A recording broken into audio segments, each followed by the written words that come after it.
So before I get out of here, we just got the tags done.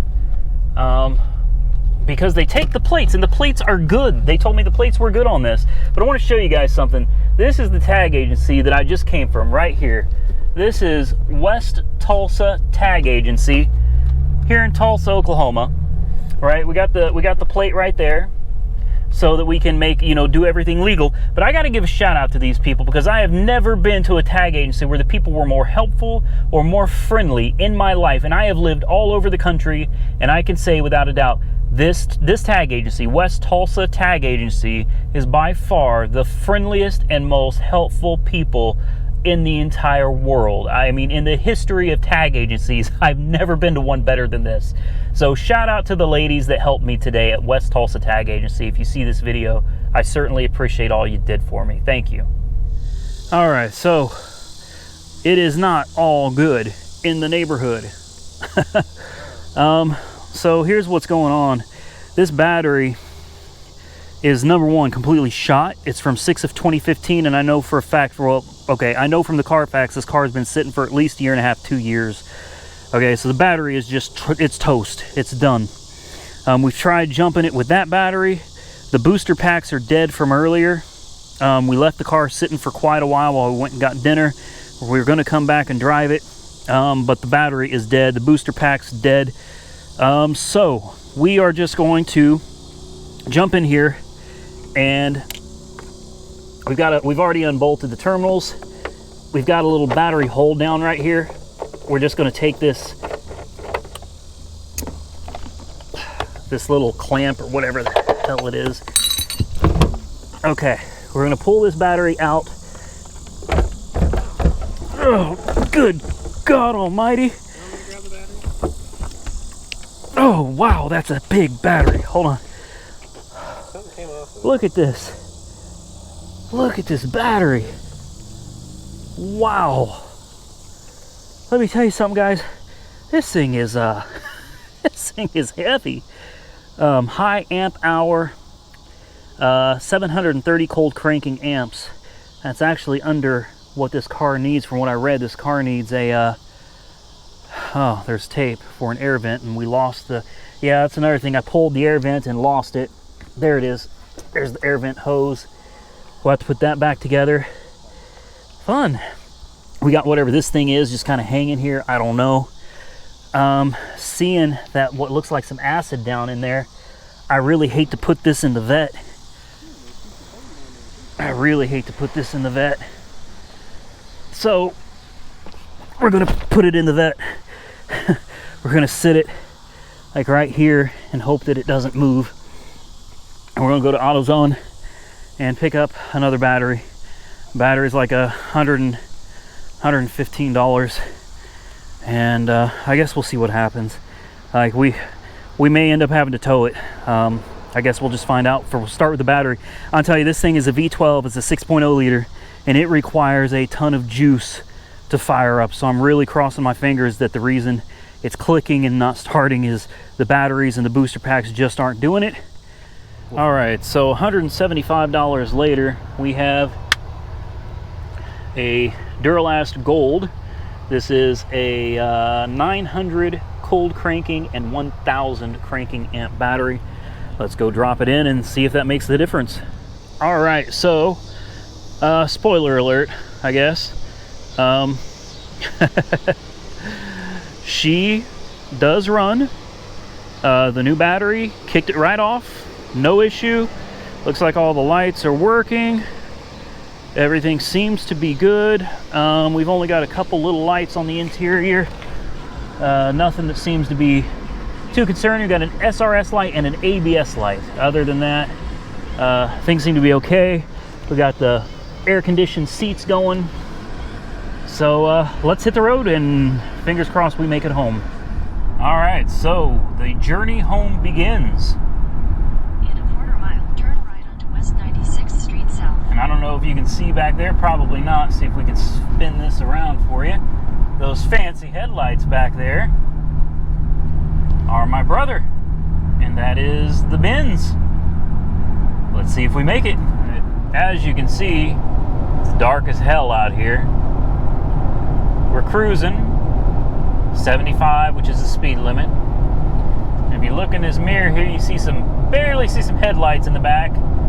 Turn that baby around. And those little dots you see back there, well, that's my brother. We got XM radio listening to Hair Nation channel 39. Of course, I can't play it for you guys. But look at the time. It's like 10:15 at night. We started this journey at, goodness, I think 2 o'clock. Around 2 o'clock we started. We've got about another 30-40 minutes before we're back at the house. And we stopped at a gas station. I asked my brother, is everything okay? Is the car doing all right? And he said the car is doing fine, with the exception of, he said that thing runs, drives, is smooth as butter. It does have some issues we'll go over in another video, but he said there's some SOS light that keeps beeping and saying SOS or something like that. He said it's really annoying. It's also got a built-in radar detector that I guess is really annoying him as well. So there's going to be some quirks. We're going to have to talk about those quirks in another video. Right now, we just want to talk about getting it home. So, so far it looks like we're going to make it. Fingers crossed. Well, have a look in the rear view. What a horrible way of doing this, man. Those little bitty headlights back there are still my brother. We are back in the city. We are actually 2 miles from home. It looks like we made it. I don't know if you can see the time there, but it's almost 11 o'clock at night. Like I said, we started this journey at around 2. So 9 hours of 9 hours of hell getting this thing back home. The last thing I wanted to do was put it on a trailer or a flatbed. I wanted to drive this thing home for you guys. I really did. So it looks like we have made it. All right, so to conclude this video, here you go. It is after 12 o'clock in the morning, and I know you cannot see this car, and unfortunately the clicker, oh, the clicker does work. Clicker didn't work earlier. It seems to be working now, though. If only the trunk would work. That would be great, but the trunk does not function properly. There's unlock. There's lock. Okay. Whatever. So, here we go. I'm going to fire it up for you real quick. Oh, 112,000 miles. Crossed the 112,000 mile mark on the way home.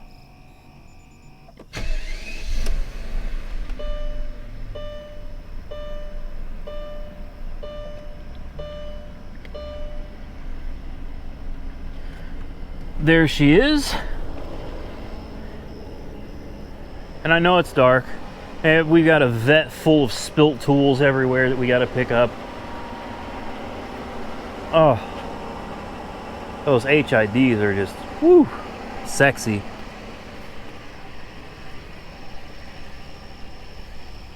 Come around to the back.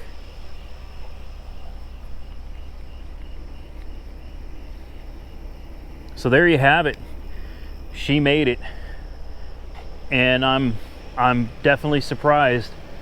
Now, she gave us a little bit of trouble, which is to be expected. You know, according to the Carfax, this thing has been sitting for probably somewhere between 1.5 and 2.5 years.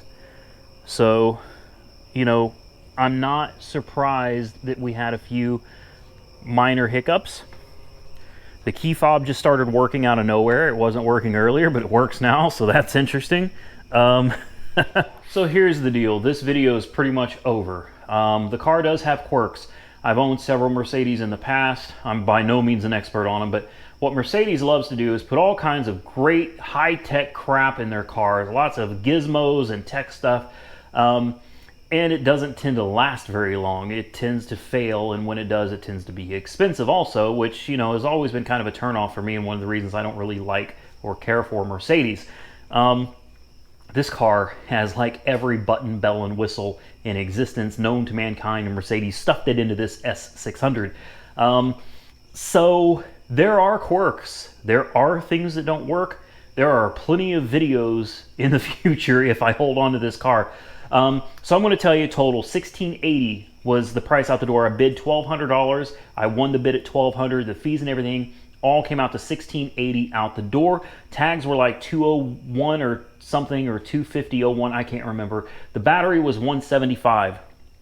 That is total. I can't add that up in my head right now, but that is total what I have in this car at the moment for a running and driving, and by the way, a very smooth driving and powerful S600 V12 with 400 horsepower and AMG rims, air-conditioned seats, which were just amazing, cold air, all the windows work, sunroof works, but like I said, there's plenty of quirks that we're going to talk about in another video, and we'll go over some of these options because I don't even know what half of these things do. So I'm just going to do a video, show you all the buttons, and then you guys can kind of come in there and fill me in, or I could Google it, or you guys could fill me in. Anyway, to the person, I wish I knew who it was. I don't have the information in front of me, but there was someone on YouTube, or I think it was YouTube or email. Anyway, somebody sent me a link to this car, and they said, I dare you to buy this car. It was a hell of a risk, a hell of a gamble, especially at $2,000, knowing that it might have needed an engine or a transmission, right? That was a huge gamble on my part. But I was dared. I didn't buy it because I was dared. I bought it because I was dared, and I checked it out online, and the Carfax report showed a ton of maintenance. You know, the head gaskets, the water pump, the hoses, coolant hoses, the transmission's been serviced, lots and lots of service. I've got pages of service records on this car. So that is what sold me on it. And the fact that I saw on Carfax it was traded into a dealership and then donated by the dealership to charity. So I figured it has to run and drive. But that Carfax is what really, I feel, saved my ass on this car. If I had not run the Carfax, I would not have this car in the driveway right now. That Carfax is what made me say, yeah, I'm going to buy this because the history looks really good and I can see it was just traded in at a dealership. So for those of you that are interested in getting a Carfax, and let me tell you something, if you're doing this, if you're bidding on these cars, I highly recommend, especially on things that are like donated, not running, not driving, enhanced vehicles, you would be very well to run a Carfax report. And a link in the description, guys. I've got a deal with a company on these Carfax reports for like $5. I think it's $4.95 or something like that. Check the link. Without that Carfax report, that S600 wouldn't be in the driveway, and that would be somebody else's car that somebody else would have won for like $1,000 or $1,100. So right now, I'm happy with it. We made it home, and we are going to talk about it in tomorrow's video, probably tomorrow's video. We're going to go over the quirks, things that need to be addressed, things that need to be fixed, things that are probably just not worth fixing because they're too damned expensive, and my overall overview. We're going to give it a Doug score. Or no, we're going to give it a Randy score. And I'm going to tell you why this car used to cost $134,000. Now, I actually love Doug. He's a pretty cool guy. No, we are going to go over like some of my favorite features. We are going to go over basically the car in general. I'll show you any damages. We'll talk about the quirks, get all that stuff out of the way.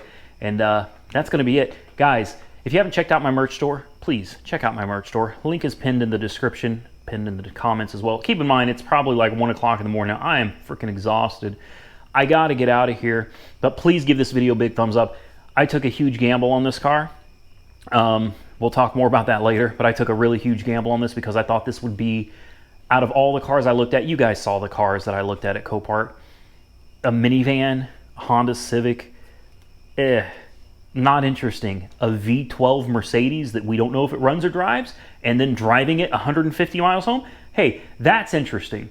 All right, so I did this specifically for you guys to enjoy the content, so please give me a thumbs up for it. My brother as well, he worked his ass off. He drove home. He drove it all the way home, and we knew nothing about it, so that took balls. So Tim, Thank you, as always, big help. I hope you enjoyed the content, guys. Stay tuned because we're going to talk about all this other crap tomorrow. I'll catch you soon in the next one. Good night.